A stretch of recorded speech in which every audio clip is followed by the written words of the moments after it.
No problem. Okay, continue. Okay, I think we're good now. Awesome.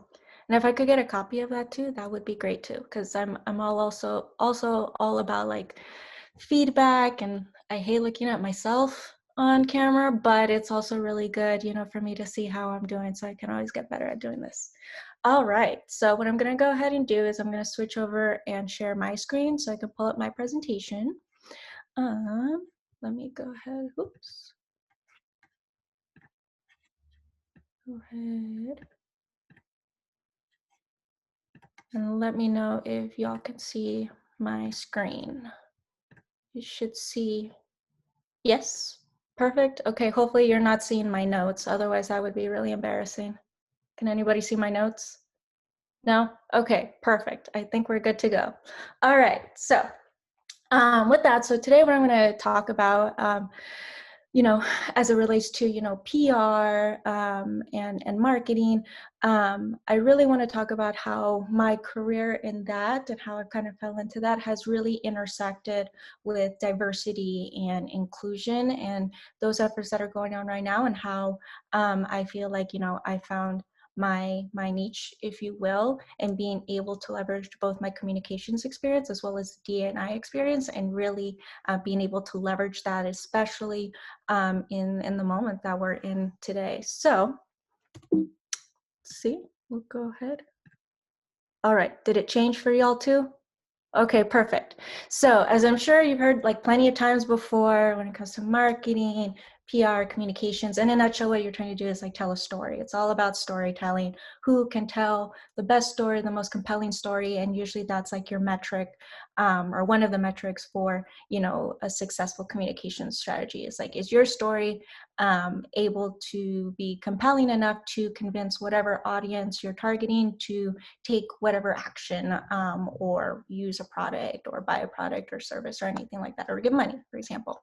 So in proper form, I will start off by telling you a little bit about my story, but to also be perfectly transparent, I often feel like as much as my work is in storytelling, it's often hard to be able to tell my own stories. So I'm really excited to, be able to do that with y'all today, but also encourage y'all to really be thinking about your own stories as well, because that's also what's going to make you stand out in the field too. So I'll go ahead and go a little bit into my background, and despite what like the slides will show, my career has really been anything but linear when it comes to ending up in marketing and communications.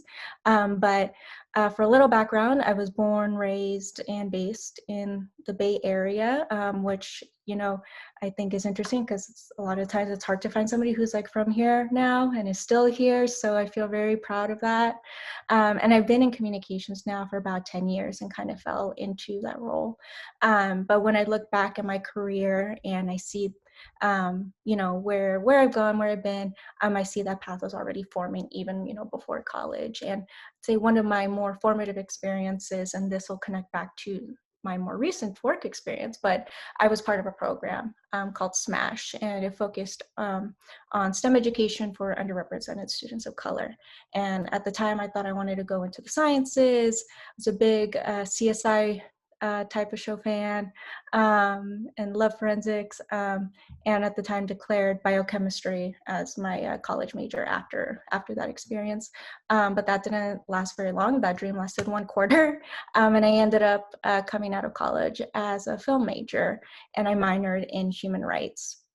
And a lot of the programs that I did while I was there, a lot of the clubs and organizations that I joined, it all had bits and pieces of what I came to know work as communication and marketing. Like I was, the PR officer for, one club, or I was a spokesperson for this, or, I was a PA as one of my jobs while I was still in college. So all of these things ended up like, kind of leading to communications and marketing and PR overall. And along with that, I also interned at CBS Interactive, and that's where I got more experience in social media marketing, audience development, and again, got that internship through a program that was focused on exposing more students of color to to the industry, to these spaces that they were underrepresented in. So already there's like, okay, you can see the comms coming in, you can see the DEI coming in. Um, and then eventually I worked at LinkedIn. I was there as a project coordinator. And this was like in their early, DEI efforts. And I was already seeing like, one, there was like a lack of it, of diversity. But then also like the efforts that they were putting in, the strategy, like even though I didn't have the language, something in me was like, I know that's not going to work, but okay. And then, they pop out a diversity report and then you see like, oh yeah, it didn't work, um, but it was, interesting being there like so early on, and just kind of really getting a taste of like um, what the tech industry is like. And that eventually led to my longest role, which had been as a communication manager at Smash, which is the program that I had started off in. So I came full circle there. And what I did while I was at Smash was just anything and everything. And that's really where my PR background came into play, having worked closely with their director of media relations. PR was something that I ended up kind of learning on the spot, but realized because, I had leadership roles while I was in college, I, would go to networking events, things like that, that those were already the building blocks for what would be on the nonprofit side, which was really, really interesting. And while I was there at Smash, we went through a lot of growth. We expanded from our 4 California sites across the United States.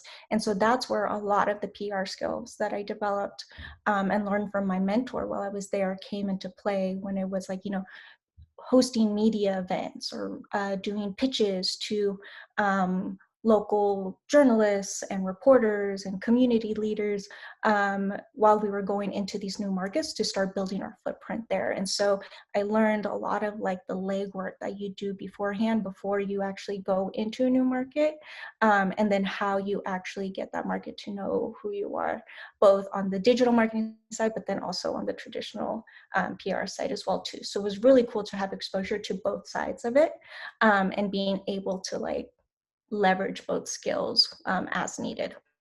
And then I also did like some consulting as well, because in between, LinkedIn and Smash, I didn't have a job, and like, girl, I had, loans to pay. I had, I had to feed myself. I had to help my family. And so, you learn to figure out like, okay, how can I still make money while leveraging the skills that I have, and that luckily has come very much in handy throughout my career. And so then my most recent position is the digital marketing manager at Daughters of Rosie. And while I was there, I was able to build out their marketing strategy. And unfortunately, as a startup, startups have like maybe like, I think a 90% plus failure rate, and unfortunately we weren't one of the lucky ones, so I got laid off. But luckily, I still had my consultant skills, so now I can figure out like, okay, what can I do in between? Because yeah, the loans aren't going away yet, but this is the kind of work that I really like doing. And so I'm like, okay, how can I still be leveraging the skills and being able to use them even now? So like I said, all over the place. It has never been a direct line for me. But I think, let's see if it works. Yeah. So being in marketing, in PR and communications, it's lended like a lot of opportunities for me, a lot of great experiences, a lot of learnings, really built my network and built a lot of great relationships too. And it's interesting to have been, particularly at Smash, the PR experience that I got there gave me opportunities to speak, which was something that I didn't think, I thought a lot of it had to do with just networking with folks, but part of it too was just being that spokesperson for the organization as well. And being, an alumni of Smash, working for Smash, it worked out really well for me. And so I've had opportunities to, tell my story on camera, or to be the MC for the alumni summit, or even, opportunities to meet like some folks I never thought I would meet. Like I was able to be a representative for the organization, and I got to meet Barbara Lee and Eric Holder and take a photo with them. I'm like, this feels like, I don't know, I feel like it's like a family photo to me, which I like take a lot of pride in.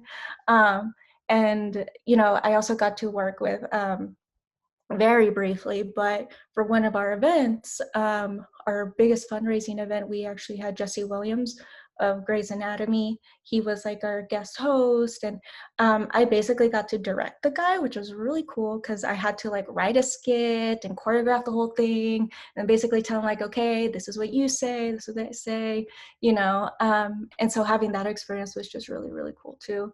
And I think one of the highlights of my career so far has definitely been being able to give closing remarks after an event with Nita Hill. Um, and then being able to, you know, meet her afterwards and, you know, having her say like, oh, that was a really good speech. I was like, holy crap, like, that's so cool, you know?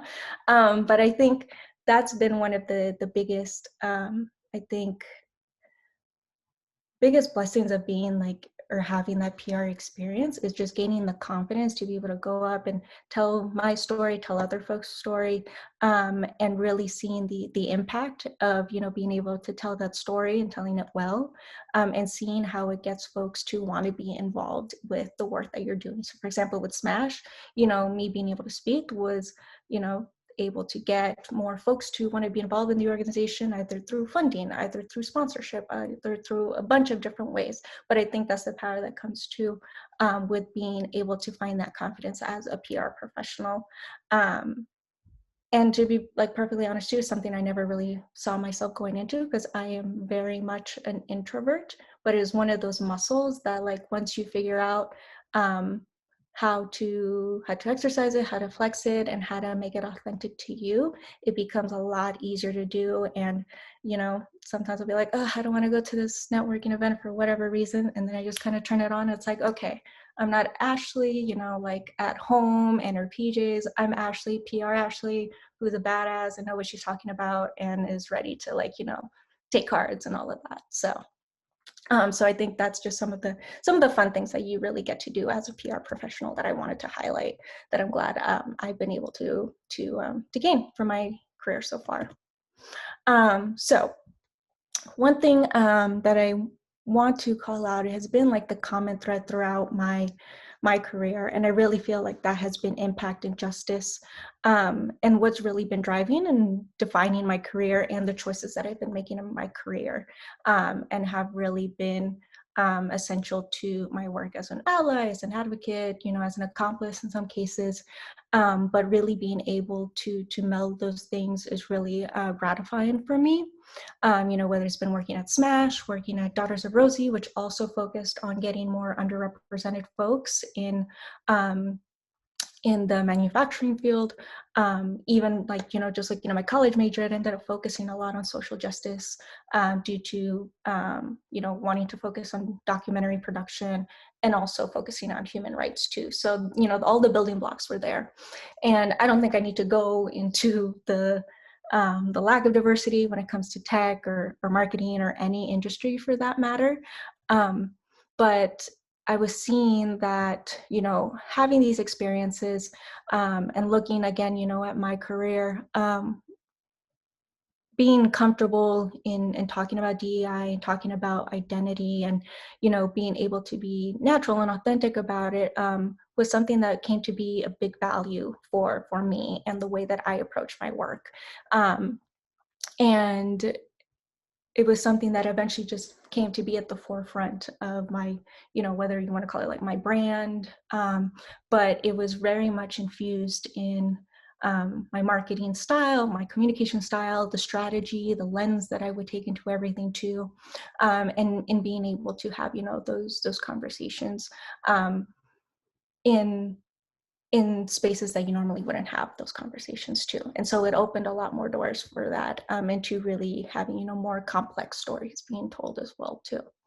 Um, so that's really what's become like my sweet spot. And, you know, I soon realized that I was able to make this space for myself and not having to compromise, like, you know, my passion for DEI, but also like, you know, girls gotta work and, you know, marketing and communications is what I do, you know, so being able to meld those two things has been very gratifying. And it's been nice that, you know, it's not just, you know, I don't do it for, the PR, if you will. And I refuse to do it for, any company that is just looking for a good PR or for lip service, but because I think it's like, it's right and it's just. And those are the kind of stories that I think should be told and want to tell too. So that's where I feel like I found my sweet spot, and I really encourage folks to, try to find that too.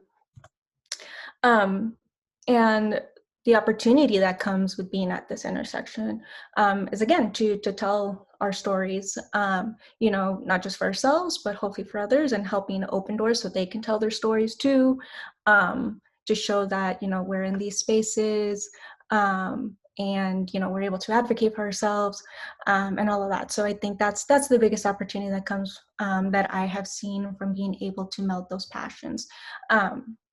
And seeing how it's really just kind of infused in the different work that I do and the different networks and relationships that I've built over the years. So for example, like it's present, in the words and the imagery that I use when it comes to, the content that I create, for example. So, I get guest written posts, for, Black History Month as a non-Black POC, reflecting on that.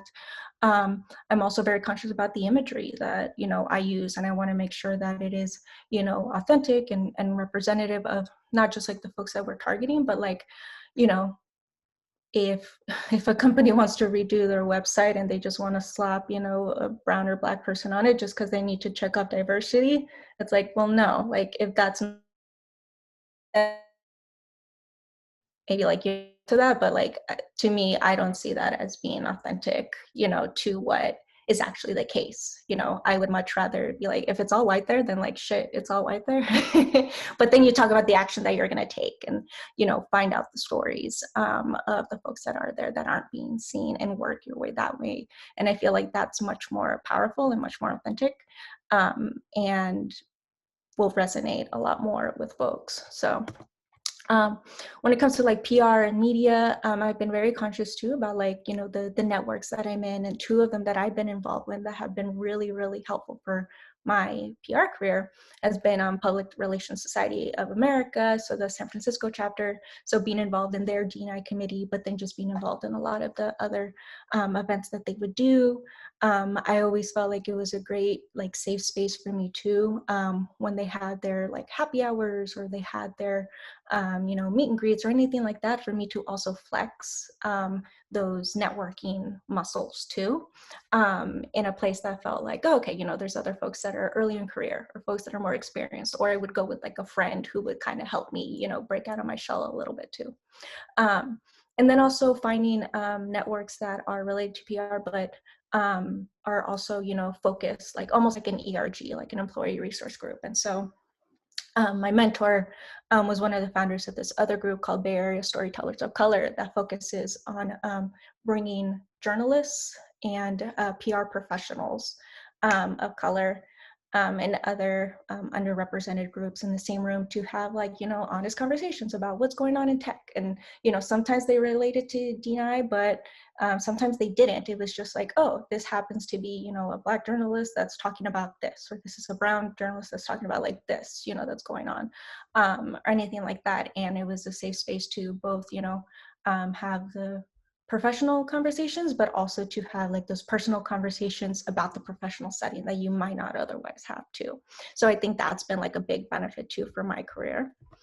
And then finally, I would say like you can also see, the DEI infused in the causes that, are, not just important to me, but important to a lot of folks. And I feel like it's important to, take a stance or to support in some way. So for example, like, with Black Lives Matter, with Pride, making sure that our company was, even though we were small, we were still saying something, about it.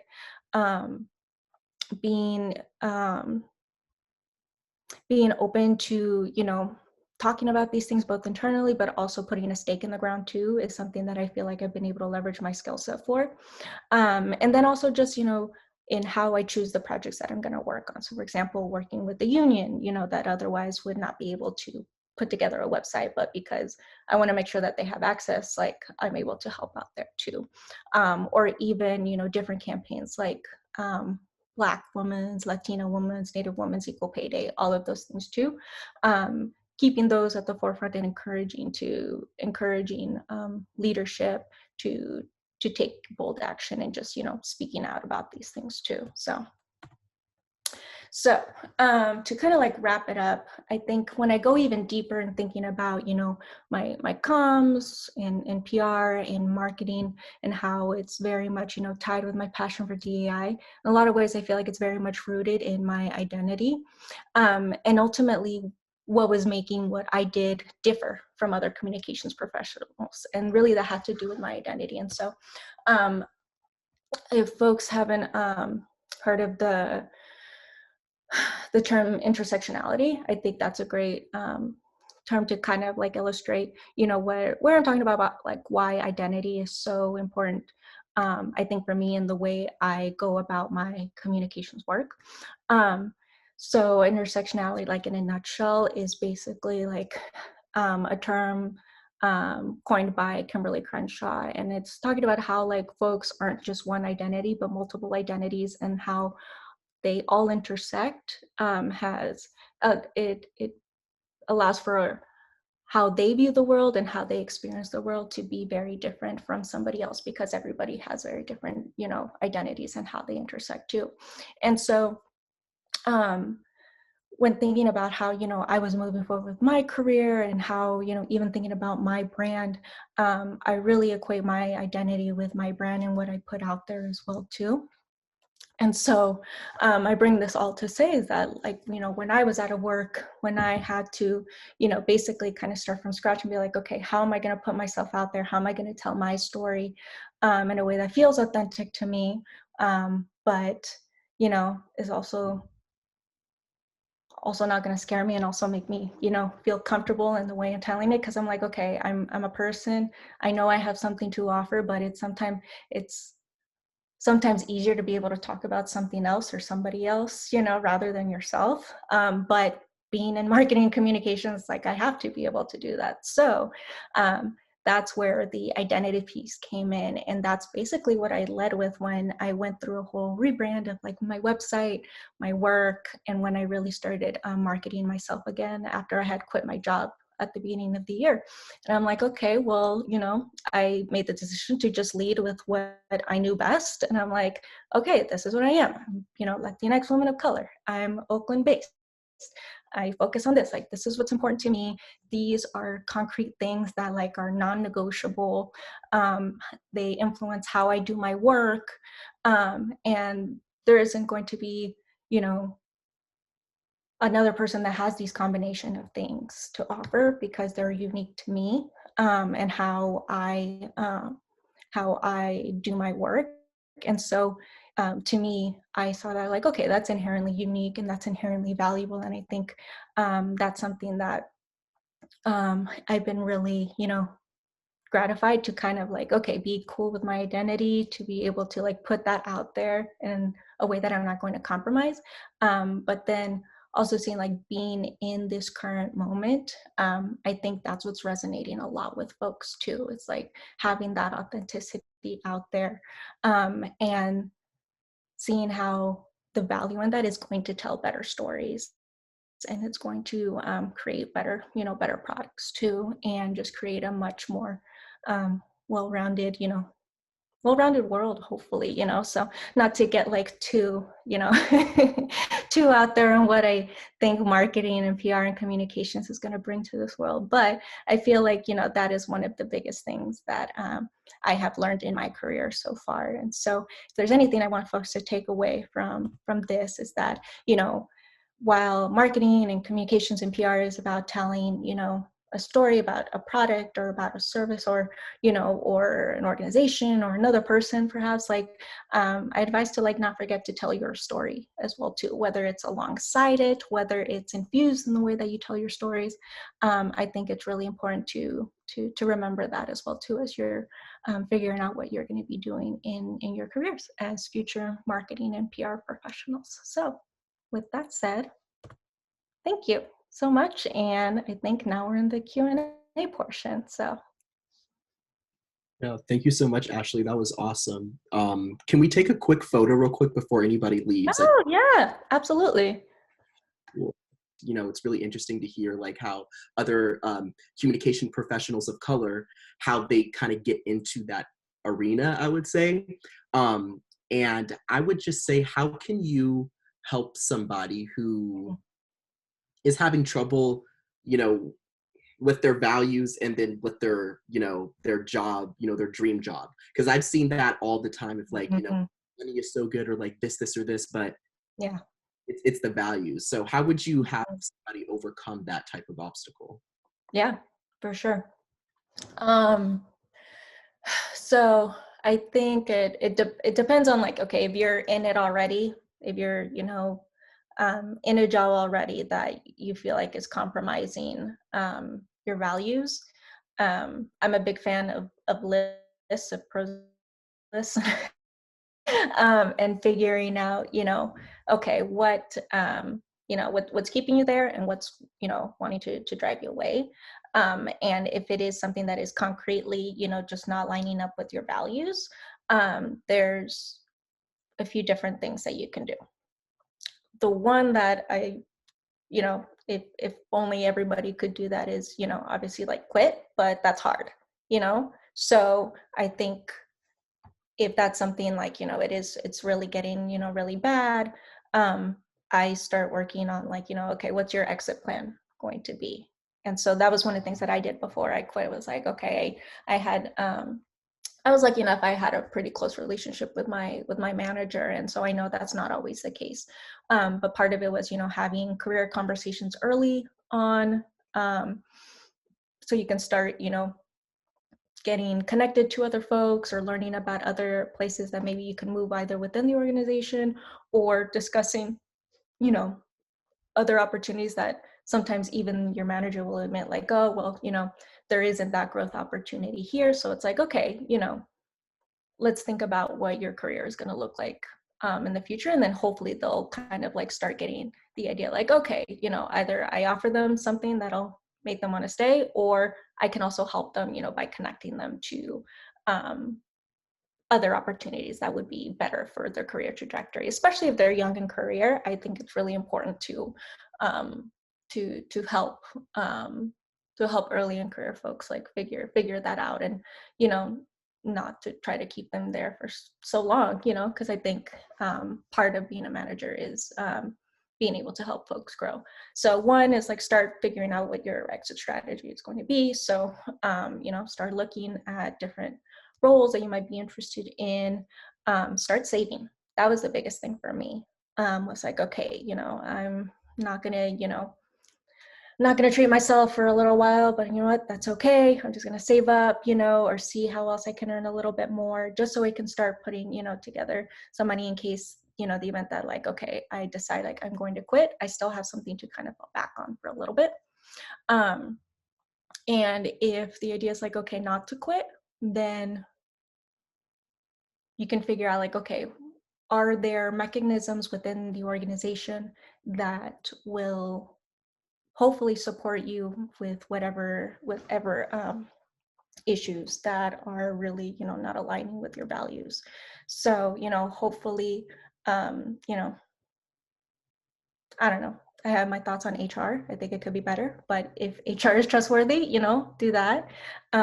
Document everything as young professionals. I think that's a really big thing. It's like if there is something that is happening that really is not good, it's really not cool.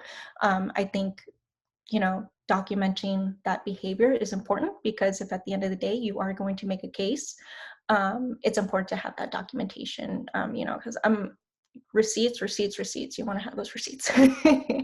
um, and hopefully, that'll allow you to make a case, um, but if that's not the case, then you still need to be there, because you need to have a steady paycheck or anything like that. See if there are other resources within the organization or maybe outside that can help support you. So like ERGs, you'll often find like, oh, there's other folks that are feeling this way too. So finding that community of support.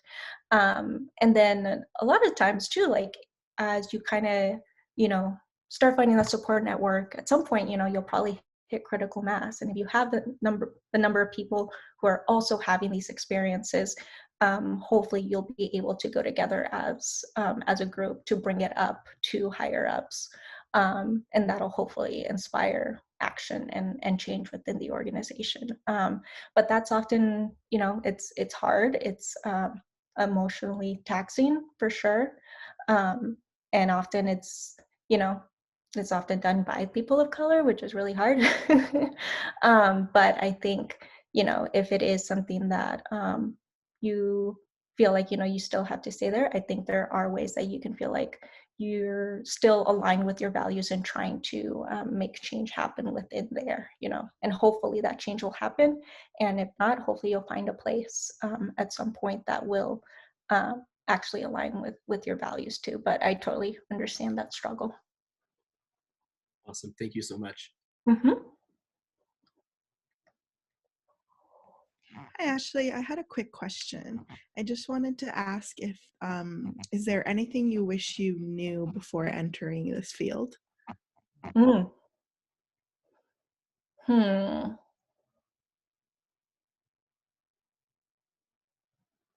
I guess something that I wish I had known.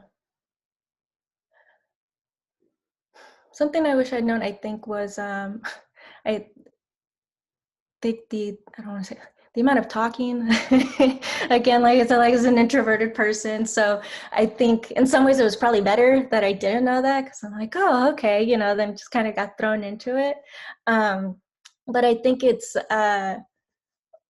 yeah, knowing that it will take, depending on whether you get energy or you expend energy from interactions with people. I think if I had known better, like I don't know if I would have gone, or if anything, maybe it would have been easier for me to kind of like acclimate faster, like, oh, okay, like I can prepare myself, where as before, I kind of just kind of got thrown in and then had to figure out how to navigate that space, as somebody who's more introverted. But once you like flex the muscle, it becomes a lot easier. In some ways it kind of becomes fun too, I think. In some ways it's almost like I don't know. How like Beyonce had like Sasha Fierce, like that was like her alter ego. I feel like I kind of go into that sort of idea too, like, okay, this is PR Ashleigh making moves, you know, cashing checks, getting those contacts, and so being able to do that, I think, was something that kind of helped me in figuring that out and navigating that space. But I think if I had known like um, how draining it could be sometimes, I think it would have been nice to have that heads up. But sometimes you just don't know until you're in the space. But yeah, once you exercise it some more, you're able to kind of learn, okay, one, have you what you can learn what your threshold is, and then you can kind of like adjust from there. So Awesome. Thank you. I'll make sure to channel my inner Sasha Fierce. yes, always yes. Whenever in doubt, just go to Beyonce. I guess I have a question. Yeah. Um, what would be your favorite part about the work you do? Let's see. I think it probably is, like, I mean, it's funny how um, I say like, oh, like, like talking to people's heart, but also that is like the rewarding part too, especially if, you are able to uh, connect with somebody and really hear their stories. And so that's one of the things too that I think, along with, being able to network and talk to folks and everything, I think listening is a key part of it too. And so for me, it's really gratifying when like I can stop talking and they just start telling me their story, whether it's like an interview or just networking with somebody, or for example, when I was working at Smash, hearing the stories of our students, and like I would do interviews for them so that we would do for like promo videos, for either recruitment or fundraising or anything like that. But I think it's really gratifying when you can see somebody else get excited about their story and tell their story. And especially when it's somebody that perhaps they're like a little bit like shyer, if you can like get them comfortable, make them feel safe, in, you know, in a way that's authentic, and like making them like, no, I actually want to hear your story because I feel like it's worth telling, you know. So I think that's definitely one of my favorite parts of this work, is like hearing so many different people's stories, and you know, being able to tell their stories too in a variety of ways across a lot of different platforms. I think is really cool. Thank you. Mm-hmm. I had a quick question. Thank you for speaking so much, by the way. I really liked your presentation. Oh, thanks. So in terms of supporting young professionals, what's like the differences that you see in like startups and like kind of like smaller businesses to like, you know, bigger, you know, like LinkedIn, like those kind of like, corporate companies? Okay, so what do support your, like, you're talking about like managers supporting you. Which one did you feel like kind of, you know, had your best interests at heart, whether it be like through like benefits or like guiding you in the right direction, like kind of something? Yeah. So I think that there's some like or some big clear differences. So I think when it comes to the level of like resources. So for example, if you're going to a bigger company that's like, you know, more established, has a ton of work, has a ton of you know, teams and all of that, you'll probably find a lot more resources accessible to you, whether it's like ERGs there, whether it's they'll probably have, you know, like early in career like support, or even like some learning and development too. Like, I think that's one of the benefits of working with a bigger organization, is that you kind of go in and for the most part, they kind of have, you know, that organization, that infrastructure set in place. And part of what they want to do is like retain the folks and the talent that they bring in. And so that's one of the good things too, is like you'll have a lot of resources there and a lot of opportunities there to, you know, move across or up or down. And then I think more companies are becoming aware of like the need to have that sort of employee engagement opportunity too, in order to retain folks. I think when it comes to your manager, I think management training is something that just should be part of like any sort of organization, you know? And I think that's something that is hopefully changing too. But like anything else, I think management is like a muscle that needs to be, you know, that needs to be trained as well too. And so you'll hopefully find those opportunities there. Now, you know, that's not always the case. Sometimes some people are shitty and they're shitty managers, and nobody will tell them they're shitty managers because, I don't know, they happen to be a really good engineer, but whatever, you know. Hopefully that won't be the case. But hopefully there will also be mechanisms in place too that will prevent some of those like bad behaviors too. Now, that said, I think one of the not issues, but like, well, no, it's an issue, is that as you go into an organization that's more established, you have less autonomy in the kind of work that you're doing. And so you might be limited. And so that's where you will probably need to take more initiative of like, okay, I'm tired of doing, you know, this specific task or something. I kind of want to learn more about this. So hopefully you'll have an opportunity to maybe like shadow. And so I think that's where you kind of learn to advocate for yourself, and hopefully you'll have a manager that can advocate for you too. So that's on like the bigger organization, is that like more resources but less autonomy. If you're like on the startup side of things, you have less resources, but you'll have more autonomy. So hopefully, you know, if you're kind of going in from the ground up, there's going to be probably a lot more expected of you, probably more than you thought. But it gives you, it's kind of like, you know, you get to try out a bunch of different things and, you know, see what works. It's very fast paced. So, you know, one strategy that, you know, you had in mind because this was the product at the time, it might change like a month later, because now it's like, oh, the market changed, we have to change this, we need you to change this copy, or we need you to change this campaign.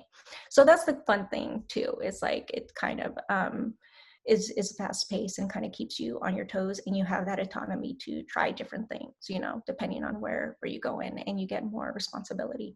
At the same time, you'll have fewer resources, so you might have to, you know, hustle a little bit more.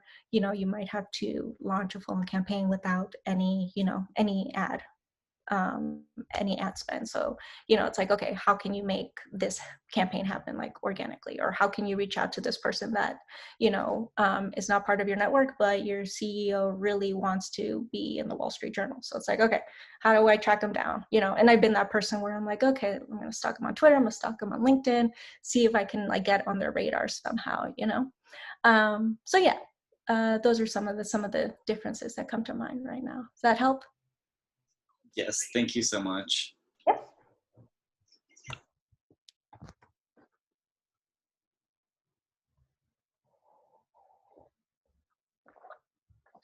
I guess I have one last question. Mhm. As a consultant, you know, how could, you know, mm, I don't know how to like frame this question, but it's kind of like how do companies in your experience, 'cause I did look at your LinkedIn and it said you've been consulting for around 5 years. Mhm. You know, you know, so have I. I've been consulting since I was in high school, and that's like a whole different story. And Yeah. that's my perspective of different things as, you know, somebody younger and, you know, marketing and Gen Z and stuff. Mhm. How do you see kind of like a change of how companies are, I guess, recruiting consultants? Um, Mhm. and what are their, I guess, their boundaries of what that consultant can do if they're Mhm. and working at like, you know, a mainstream, I mean, you know, like a main company like Google? Yeah. Yeah. Okay. So to, I guess, make sure I cover what you're asking. So it's like, what are the, well, basically like an analysis, like what do I see? Like how are companies approaching, you know, consultants, or how are consultants getting work? And yeah, like in a nutshell, is that, There we go. Yeah. yeah, Um, so what are like kind of like the boundaries that you've seen boundaries. Yeah. um, working as an independent consultant on like a 1099 or something? Yeah. So I think in a lot of ways, like as a consultant, there's a level of like you having to set your own boundaries initially. And I think one of the biggest, at least like difficulties I've seen has been like scope creep, you know, with like what your contract says that you're signed on to do. And sometimes like it can be limited to that, but sometimes, you know, you have to be careful of like being mindful of like, okay, if you see something that you see is going, you know, if it's going to derail whatever project you're working on, like, yeah, definitely call it out, you know, and hopefully that's something that can be addressed outside of like what your contract is, or if they want you to address it too, then it's like, okay, well, let's look at our contract again. So you make sure that you're getting paid for that and that they're not getting more out of you than what was signed up for. So I think that's a big part of it. And that's, I think probably like one of the things when it comes to being a consultant that can be an issue is just, yeah, that scope creep of like what was agreed upon, what was the pay that was agreed upon, the pay rate as well too. And then also I think I having worked as a consultant, but also having worked with consultants too, being embedded in an organization, it can be tough sometimes, like just as a professional, and the relationships that you build with folks too. And so depending on like the level of, you know, trust that you build with folks, um, that can sometimes be like the biggest, like either, you know, that it'll help you in your work or it can deter you. And I think like the faster and more authentically you can build trust, like from the get-go, that will help you with whatever project you're working on in the long run. But it's an investment that I think sometimes isn't taken into account. And I think sometimes the company won't take that into account, that there is a level of relationship building that is part of working with the consultant, especially if it's somebody long term. because otherwise, like, you set up that consultant for failure if, you know, they don't have access to the leadership, or, you know, messages get filtered through and all of a sudden, you know, you're off task, or, you know, messages or wires got crossed or anything like that. So I think that's also a boundary that kind of gets blurred too. And as a consultant, learning how to manage that and kind of setting those expectations up front with the company that you're working with, I think is really, really important to have, to just kind of protect yourself and the work that you're doing, and to make sure that, you know, you're getting paid for the work that you signed up for. And if they want more, okay, great. But that they're going to pay for that. And then, yeah, I think the relationship building and building up trust is also important too, especially if it ends up being a long-term, you know, consultation that you kind of like end up renewing. I think that's a big part of it too, that I think the more you can address it early on, the more successful you'll be with the projects that you're working on. So Awesome. Thank you so much. mhm.